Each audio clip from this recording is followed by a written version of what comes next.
con een bom qua passa para nós door die eigenlijk door meetings dan con ons team com governo com ministro dan departamento dan concerni nós tra band hobby bom e conexão hobby bom com vooral de diretor dan die departamento dan vooral die douane diretora di departamento de imposto também fim de na dezembro nós decidi com nós vai por meet com o tour minister e tour diretor nós end up com nós por meet com senhor Cruz de departamento de aduana onde nós papi over algum reto nang e coisa pa 2024 que vai bem vai começar onde não por exemplo tá per februari nós vai ter tour luna soort de open, het is een relatieuurtje, onde eigenlijk toer importador, toer hende, lopor bing, junto com Atia e na aduana, pa gewoon hasi pergunta não. Nós temos sessão assim com vários membros de Atia na dezembro, ele vai hobby bom e pa senhor Cruz e seu time, estava tá hobby eye opening também, pa nang também escuta que está passando de mercado. Dus esse estava algo hobby bom.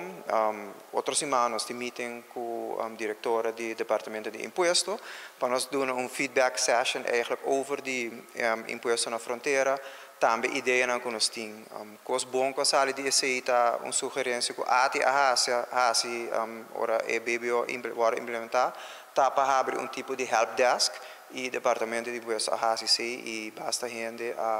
a usa e número e helpdesk para a informação. Outro sector não que nós mira